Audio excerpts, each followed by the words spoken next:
बदलण वाले ने पंजाब दे समीकरण, नवी पार्टी बनाउणगे कैप्टन अमरिंदर सिंह। किसानी मसला हल होण ते भाजपा नाल भी गठजोड़ करन दे दित्ते संकेत। अकालियां दे बागी धड़े नूं नाल ले जाउण दी तैयारी। कैप्टन दे नवी पार्टी दे ऐलान ते कांग्रेस लीडरां ने कसिया तंज। प्रगट सिंह बोले, पहलां ही बीजेपी नाल रले होए सन कैप्टन, 2.5 सालां तो लागू कर रहे सन भाजपा दे एजेंडे।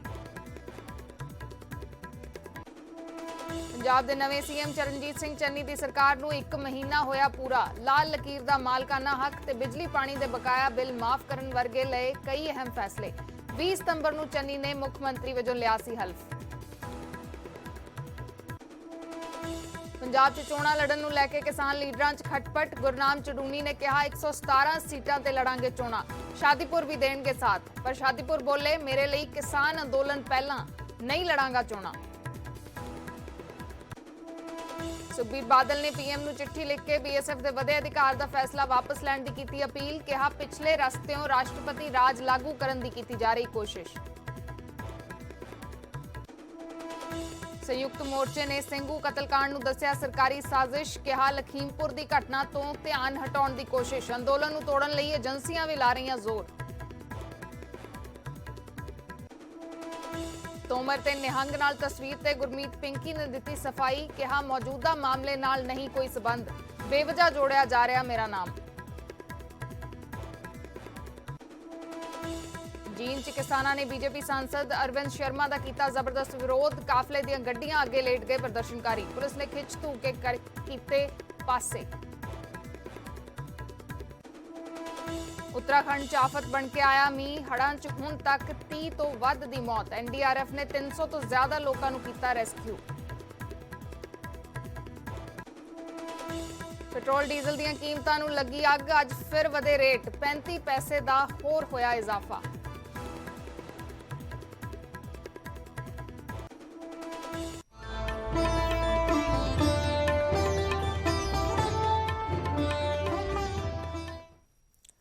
सत श्री अकाल। न्यूज़ 18 पंजाब रहना हिमाचल देख रहे दर्शकों का स्वागत। मैं हाँ हरदीप संधू ते शुरुआत करते हैं अज की सब तो वड्डी खबर दे नाल। आखिरकार कैप्टन अमरिंदर सिंह ने नवी पार्टी बनाउण दा ऐलान कर ही दिता है ते हुण ओह भाजपा नाल गठजोड़ करन दे भी संकेत दे रहे ने।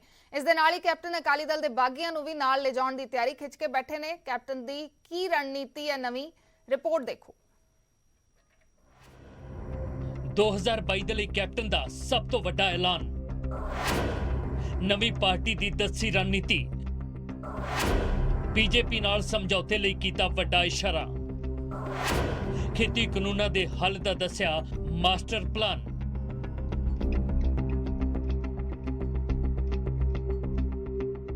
ਇਹ ਉਹ ਸਵਾਲ ਸਨ ਜੋ ਮੁੱਖ ਮੰਤਰੀ ਦੇ ਅਹੁਦੇ ਤੋਂ ਰੁਖਸਤ ਹੋਣ ਤੋਂ ਬਾਅਦ ਕੈਪਟਨ ਅਮਰਿੰਦਰ ਸਿੰਘ ਦੇ ਨਾਲ ਜੁੜੇ ਸਨ, ਜਿਸ ਦਾ ਜਵਾਬ ਹੁਣ ਕੈਪਟਨ ਨੇ ਦਿੱਤਾ ਹੈ। सब तो बड़ा सवाल सी कि की कैप्टन बीजेपी दे नाल किसी तरह का सियासी गठजोड़ करके 2022 दे लई दावेदारी पेश करनगे, जिस दे जवाब दे विच कैप्टन ने वड्डा इशारा कीता है। उन्होंने कहा कि वो अपनी पार्टी बनाउणगे अते बीजेपी दे नाल चोणां तो पहला गठजोड़ कर सकते ने। हालांकि बीजेपी दे नाल गठजोड़ नूं लैके कैप्टन ने खेती कानूनां दे हल नूं लैके वड्डी शर्त रखी है। कैप्टन दे इस गठजोड़ दे विच अकाली दल दा बागी गुट सुखदेव सिंह ढींडसा ते ब्रह्मपुरा ग्रुप भी शामिल हो सकता है। हालांकि कैप्टन की इस पेशकश नूं परमिंदर सिंह ढींडसा ने नकार दिता है, जबकि बीजेपी के आगू हरजीत गरेवाल ने कैप्टन की कद नूं पंजाब की सियासत दे विच बहुत वड्डा करार दिता है अते गठजोड़ का फैसला हाई कमान ते छड्डिया है। कैप्टन ने यह भी कहा कि बीजेपी दे नाल उन्हां दा कोई विचारक वखरेवा नहीं है अते ना ही वो बीजेपी नूं संप्रदायिक पार्टी मानते ने। साडा उन्हां नाल कोई गल नहीं, कोई बात नहीं। सो ਜਿਹੜੀ ਗੱਠਜੋੜ ਦੀ ਹਜੇ ਕੋਈ ਮਤਲਬ ਹੀ ਨਹੀਂ ਹੈ। ਜੇ ਉਹ ਸਾਡੇ ਨਾਲ ਕੋਈ ਸਹਿਯੋਗ ਕਰਨਗੇ ਤਾਂ ਸਾਡੀ ਕੇਂਦਰੀ ਲੀਡਰਸ਼ਿਪ ਨਾਲ ਆਲਰੇਡੀ ਉਹ ਗੱਲਬਾਤ ਕਰ ਹੀ ਰਹੇ ਆ। ਇਹ ਕੇਂਦਰੀ ਲੀਡਰਸ਼ਿਪ ਨੇ ਦੇਖਣਾ ਹੈਗਾ ਕਿ ਉਹਨਾਂ ਨੇ ਕੀ ਕਰਨਾ ਕੀ ਨਹੀਂ ਕਰਨਾ। बीजेपी प्रति जागे कैप्टन के प्यार ते साबका कैबिनेट मंत्री हरसिमरत कौर बादल ने कहा कि वह पहला तो कह रहे सी कि कैप्टन बीजेपी दे नाल मिले हुए ने, तो कांग्रेस के विधायक सुरजीत धीमान ने भी कैप्टन के ऐलान ते तंज कसिया। जब कुर्सी तो ला दिता गया, भजे जब दिल्ली गए मीडिया नूं कहा मैं कपूरथला हाउस अपने कपड़े पैक करने वास्ते जा रहा, ते नाल दी नाल शाम नूं किनू मिल के आए ਤੇ ਕਿਹੜੀ ਗੁਫ਼ਤਗੂ ਹੋਈ ਤੇ ਉਹਦਾ ਤੁਹਾਨੂੰ 5 ਸਾਲ 'ਚ ਜਿੰਨੀ ਭਾਸ਼ਾ ਬੋਲਦੇ ਸੀ ਉਸ ਤੋਂ ਹੀ ਪਤਾ ਹੋਣਾ ਚਾਹੀਦਾ ਹੈ। ਨਵੀਂ ਪਾਰਟੀ ਬਣਾਉਣੀ ਇਸ਼ੂ ਹੈ ਕੋਈ ਕੋਸ਼ਿਸ਼ ਕਰੇ ਸੀ ਮਨਾ ਥੋੜੋ ਕਰ ਸਕਦਾ। ਇੰਟਰਵਿਊ ਦੇ ਦੌਰਾਨ ਕੈਪਟਨ ਅਮਰਿੰਦਰ ਸਿੰਘ ਨੇ ਖੇਤੀ ਕਾਨੂੰਨਾਂ ਦੇ ਹੱਲ ਵੱਲ ਵੀ ਵੱਡਾ ਇਸ਼ਾਰਾ ਕੀਤਾ ਹੈ, ਜੋ ਉਹਨਾਂ ਦੀ ਨਵੀਂ ਸਿਆਸੀ ਇਨਿੰਗ ਨੂੰ ਬੁਲੰਦੀਆਂ ਤੱਕ ਪਹੁੰਚਾ ਸਕਦਾ ਹੈ। ਕੈਪਟਨ ਅਮਰਿੰਦਰ ਸਿੰਘ ਨੇ ਸੰਕੇਤ ਦਿੰਦੇ ਹੋਏ ਕਿਹਾ ਕਿ ਜਲਦ ਹੀ ਖੇਤੀ ਕਾਨੂੰਨਾਂ ਦਾ ਹੱਲ ਹੋਵੇਗਾ। ਕੇਂਦਰ ਸਰਕਾਰ ਇਸ ਤੇ ਗੱਲਬਾਤ ਕਰ ਰਹੀ ਹੈ। ਇੱਕ ਸਾਫ਼ ਗੱਲ ਹੈ ਕਿ ਕੈਪਟਨ ਹੁਣ ਆਪਣੀ ਨਵੀਂ ਪਾਰਟੀ ਬਣਾਉਣਗੇ, ਪਰ ਵੱਡਾ ਸਵਾਲ ਕਦੋਂ ਤੇ ਬੀਜੇਪੀ ਨਾਲ ਕਿਸ ਤਰ੍ਹਾਂ ਦਾ ਸਿਆਸੀ ਸਮੀਕਰਨ ਬਿਠਾਉਣਗੇ। ਸਭ ਤੋਂ ਵੱਡਾ ਸਵਾਲ ਇਹੀ ਹੈ ਕਿ ਕੀ ਖੇਤੀ ਕਾਨੂੰਨਾਂ ਦੇ ਹੱਲ ਲਈ ਕੈਪਟਨ ਦੇ ਕੋਲ ਕੋਈ ਮਾਸਟਰ ਪਲਾਨ ਹੈ, ਜਿਸ ਦੇ ਜ਼ਰੀਏ 2022 ਦੀ ਪੰਜਾਬ ਦੀ ਸਿਆਸੀ ਤਸਵੀਰ ਬਦਲ ਸਕਦੇ ਨੇ। Bureau report, news 18। ਉਧਰ ਕੈਬਨਿਟ ਮੰਤਰੀ ਪ੍ਰਗਟ ਸਿੰਘ ਨੇ ਕੈਪਟਨ ਦੇ ਭਾਜਪਾ ਨਾਲ ਗੱਠਜੋੜ ਕਰਨ ਦੇ ਐਲਾਨ ਤੇ ਤੰਜ ਕੱਸਿਆ ਤੇ ਕਿਹਾ ਕਿ ਪਹਿਲਾਂ ਤੋਂ ਹੀ ਕੈਪਟਨ ਦਾ ਭਾਜਪਾ ਨਾਲ ਅਲਾਇੰਸ ਸੀ। 2.5 ਸਾਲ ਤੋਂ ਕੈਪਟਨ ਬੀਜੇਪੀ ਦਾ ਹੀ ਏਜੰਡਾ ਲਾਗੂ ਕਰ ਰਹੇ ਸੀ।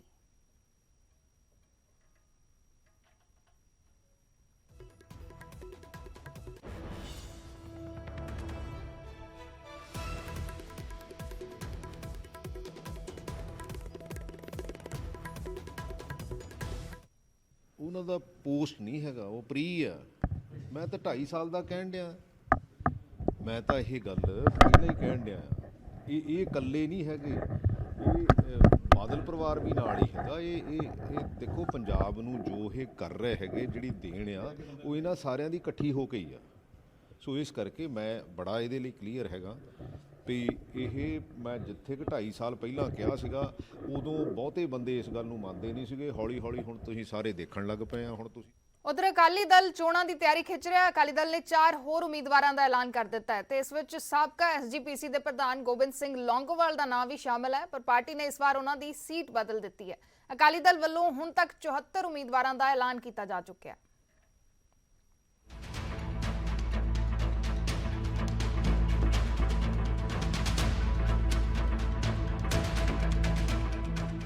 ਸ਼੍ਰੋਮਣੀ ਅਕਾਲੀ ਦਲ ਨੇ 2022 ਦੀਆਂ ਵਿਧਾਨ ਸਭਾ ਚੋਣਾਂ ਦੇ ਵਿੱਚ ਉਮੀਦਵਾਰਾਂ ਦੇ ਐਲਾਨ ਨੂੰ ਲੈ ਕੇ ਸਭ ਨੂੰ ਪਿੱਛੇ ਛੱਡ ਦਿੱਤਾ। ਹੁਣ ਤੱਕ ਕਿਸੇ ਵੀ ਪਾਰਟੀ ਨੇ ਉਮੀਦਵਾਰ ਦਾ ਐਲਾਨ ਨਹੀਂ ਕੀਤਾ, ਜਦਕਿ ਅਕਾਲੀ ਦਲ 74 ਉਮੀਦਵਾਰਾਂ ਦੇ ਨਾਂ ਦਾ ਐਲਾਨ ਕਰ ਚੁੱਕਿਆ ਹੈ। ਮੰਗਲਵਾਰ ਨੂੰ ਅਕਾਲੀ ਦਲ ਨੇ ਪ੍ਰਧਾਨ ਸੁਖਬੀਰ ਬਾਦਲ ਦੇ ਵੱਲੋਂ 4 ਹੋਰ ਉਮੀਦਵਾਰਾਂ ਦੇ ਨਾਂ ਤੇ ਮੋਹਰ ਲਾ ਦਿੱਤੀ। ਖਾਸ ਗੱਲ ਇਹ ਹੈ ਕਿ ਐਸਜੀਪੀਸੀ ਦੇ ਸਾਬਕਾ ਪ੍ਰਧਾਨ ਗੋਬਿੰਦ ਸਿੰਘ ਲੌਂਗੋਵਾਲ ਦੀ ਸੀਟ ਬਦਲ ਦਿੱਤੀ ਗਈ ਹੈ। 2017 ਦੇ ਵਿੱਚ ਲੌਂਗੋਵਾਲ ਸੁਨਾਮ ਤੋਂ ਚੋਣ ਲੜ ਰਹੇ ਸਨ, ਜਦਕਿ ਉਹਨਾਂ ਨੂੰ ਇਸ ਵਾਰ ਲਹਿਰਾ ਗਾਗਾ ਤੋਂ ਪਾਰਟੀ ਦੇ ਉਮੀਦਵਾਰ ਦੇ ਵਜੋਂ ਚੋਣ ਮੈਦਾਨ 'ਚ ਉਤਾਰਿਆ ਗਿਆ। ਲਹਿਰਾ ਪੰਜਾਬ ਦੀ ਹੌਟ ਸੀਟ ਦੇ ਵਿੱਚੋਂ ਇੱਕ ਹੈ। 2017 ਦੇ ਵਿੱਚ ਅਕਾਲੀ ਦਲ ਨੇ ਪਰਮਿੰਦਰ ਢੀਂਡਸਾ ਨੂੰ ਉਮੀਦਵਾਰ ਬਣਾਇਆ ਸੀ, ਜਿਨ੍ਹਾਂ ਨੇ ਕਾਂਗਰਸ ਦੀ ਸਭ ਤੋਂ ਤਾਕਤਵਰ ਉਮੀਦਵਾਰ ਰਜਿੰਦਰ ਕੌਰ ਪੱਠਰ ਨੂੰ ਹਰਾਇਆ ਸੀ। ਢੀਂਡਸਾ ਪਾਰਟੀ ਛੱਡ ਚੁੱਕੇ ਨੇ। ਇਸ ਸੀਟ ਤੋਂ ਗੋਬਿੰਦ ਸਿੰਘ ਲੌਂਗੋਵਾਲ ਨੂੰ ਮੈਦਾਨ 'ਚ ਉਤਾਰਿਆ ਗਿਆ। ਉਧਰ ਸੁਨਾਮ ਸੀਟ ਤੋਂ ਬਲਦੇਵ ਸਿੰਘ ਮਾਨ ਨੂੰ ਪਾਰਟੀ ਨੇ ਉਮੀਦਵਾਰ ਬਣਾਇਆ।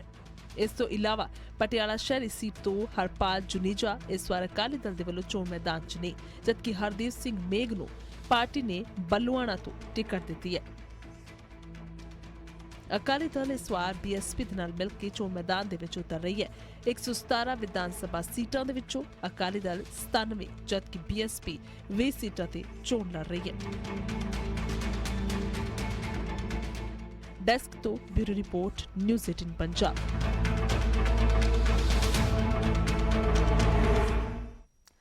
ਤੇ ਇਸ ਸਭ ਦੇ ਵਿਚਾਲੇ ਕਿਸਾਨ ਆਗੂ ਗੁਰਨਾਮ ਚੜੂਨੀ ਨੇ ਇੱਕ ਵਾਰ ਫਿਰ 2022 ਦੀਆਂ ਚੋਣਾਂ ਦੇ ਲਈ ਪਾਰਟੀ ਬਣਾਉਣ ਤੇ 117 ਸੀਟਾਂ ਤੇ ਉਮੀਦਵਾਰ ਉਤਾਰਨ ਦਾ ਐਲਾਨ ਕੀਤਾ ਹੈ। ਚੜੂਨੀ ਨੇ ਕਿਸਾਨ ਆਗੂ ਬੂਟਾ ਸਿੰਘ ਸ਼ਾਦੀਪੁਰ ਦੇ ਵੀ ਨਾਲ ਹੋਣ ਦਾ ਦਾਅਵਾ ਕੀਤਾ, ਪਰ ਸ਼ਾਦੀਪੁਰ ਨੇ ਇਸ ਗੱਲ ਤੋਂ ਸਾਫ਼ ਇਨਕਾਰ ਕਰ ਦਿੱਤਾ ਤੇ ਚੋਣਾਂ ਵਾਲੇ ਫੈਸਲੇ ਦੇ ਸਾਥ ਦੇਣ ਤੋਂ ਨਾ ਕਰ ਦਿੱਤੀ। ਇਹ ਮਿਸ਼ਨ ਪੰਜਾਬ ਦੇ ਕਰੇ ਨੇ, ਇਲੈਕਸ਼ਨ ਖੜੇ ਲੜਨਗੇ ਕਿ ਨਹੀਂ ਲੜਨਗੇ, ਇਹ ਸ਼ਾਇਦ ਕਨਫਿਊਜ਼ਨ ਹੈ। ਅਸੀਂ ਬਿਲਕੁਲ ਕਲੀਅਰ ਕਰ ਦੇਣਾ ਚਾਹੁੰਦੇ 117 ਸੀਟਾਂ ਤੇ ਇਲੈਕਸ਼ਨ ਲੜਾਂਗੇ। ਪੰਜਾਬ ਦੇ ਆਗੂ ਤੁਹਾਡੇ ਨਾਲ ਹੋਣਗੇ ਸਾਰੇ, ਪਰ ਮੈਂ ਇਲੈਕਸ਼ਨ ਨਹੀਂ ਪੰਜਾਬ ਤੋਂ ਲੜਾਂਗਾ। ਪੰਜਾਬ ਦੇ ਕਿਸਾਨ ਆਗੂ ਪੰਜਾਬ ਦੇ ਕਿਸਾਨ ਆਗੂ ਕਿੰਨੇ ਨਾਲ ਹੋਣਗੇ ਮੈਨੂੰ ਨਹੀਂ ਪਤਾ। ਬੁੱਟਾ ਸਿੰਘ ਜੀ ਤੇ ਮੇਰੇ ਨਾਲ ਨੇ। ਕਦੋਂ ਤੱਕ ਕਈ ਆਗੂ ਹੋਰ ਵੀ ਨਾਲ ਨੇ, ਪਰ ਬੁੱਟਾ ਸਿੰਘ ਜੀ ਬੈਠੇ ਨੇ, ਇਹ ਨਾਲ ਨੇ, ਹੋਰ ਕਈ। ਨਹੀਂ ਨਹੀਂ ਵੇਖੋ ਗੱਲ ਸੁਣੋ, ਮੈਂ ਆਪਣੀ ਗੱਲ ਕਹਿਣ ਵਾਲੀ ਸਟੇਜ ਤੋਂ ਕਹਿ ਗਿਆ।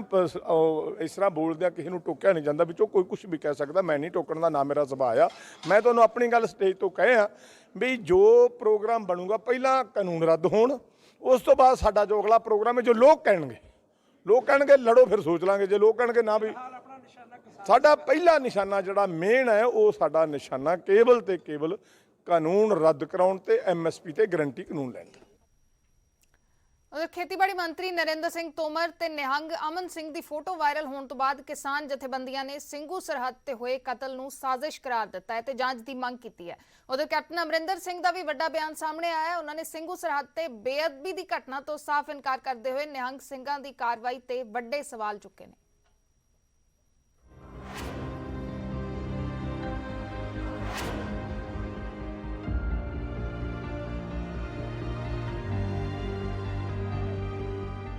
मैं एक बात बहुत दावे से कह सकता हूं कि उस घटना के पीछे कोई साजिश है। ਕਿਸਾਨ ਆਗੂ ਦਰਸ਼ਨਪਾਲ ਸਿੰਘੂ ਸਰਹੱਦ ਤੇ ਬੇਅਦਬੀ ਦੇ ਇਲਜ਼ਾਮਾਂ ਦੇ ਵਿੱਚ ਲਖਬੀਰ ਸਿੰਘ ਦੇ ਕਤਲ ਨੂੰ ਵੱਡੀ ਸਾਜ਼ਿਸ਼ ਦੇ ਨਾਲ ਜੋੜ ਕੇ ਦੇਖ ਰਹੇ ਨੇ, ਜਦਕਿ ਸਾਬਕਾ ਮੁੱਖ ਮੰਤਰੀ ਕੈਪਟਨ ਅਮਰਿੰਦਰ ਸਿੰਘ ਉਹਨਾਂ ਤੋਂ ਕੁਝ ਵੱਖ ਹੋ ਕੇ ਬਿਆਨ ਦਿੰਦੇ ਨਜ਼ਰ ਆ ਰਹੇ ਨੇ। ਸਿੰਘੂ ਤੇ ਕਿਸੇ ਤਰ੍ਹਾਂ ਦੀ ਬੇਅਦਬੀ ਨਹੀਂ ਹੋਈ ਕਿਉਂਕਿ ਉੱਥੇ ਵੱਡੀ ਗਿਣਤੀ ਦੇ ਵਿੱਚ ਲੋਕ ਮੌਜੂਦ ਸਨ ਅਤੇ ਜਿਸ ਨੇ ਵੀ ਇਸ ਕਤਲ ਨੂੰ ਅੰਜਾਮ ਦਿੱਤਾ ਹੈ ਉਸਨੇ ਨਸ਼ੀਲਾ ਪਦਾਰਥ ਲਿਆ ਹੋ ਸਕਦਾ ਹੈ ਕਿਉਂਕਿ ਨਿਹੰਗ ਸੁੱਖਾ ਲੈਣ ਦੇ ਲਈ ਜਾਣੇ ਜਾਂਦੇ ਨੇ।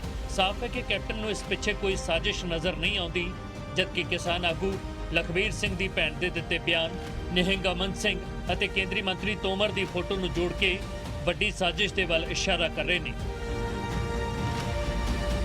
इस तरह की शख्स उस फोटो में हैं जो बीजेपी के, राजस्थान के, झारखंड के या पंजाब के जो लीडर हैं और जो बड़े मंत्री उसमें शामिल हैं, उन्होंने जो किया होगा वो यही होगा कि मोर्चे के बारे में कुछ नेगेटिव चीज़ें प्लान की होगी। क्योंकि मृतक लखबीर सिंह की बहन का जो बयान आया कि आज तक कभी लखबीर सिंह अमृतसर तक नहीं गया था, फिर उन्होंने ये बताया कि पिछले 15-20 दिनों से वो कोई संधू नाम के व्यक्ति के साथ फ़ोन पे संपर्क में था और काफ़ी लंबे समय तक उनकी बात होती थी और जब फ़ोन आता था तो लखबीर सबको घर से बाहर कर देता था और बात करने के बाद कहता था कि अब उसकी पहुंच बहुत दूर तक हो गई है, बहुत बड़े लोग उसको जानने लगे हैं। उसके बाद उनके गांव में एक शादी होती है, फिर शादी होने के बाद कोई निहंग कपड़े पहने हुआ व्यक्ति आता है और उसको वहाँ से ले जाता है और वो यहाँ पे ਸਿੰਘੂ बॉर्डर पे आ जाता है।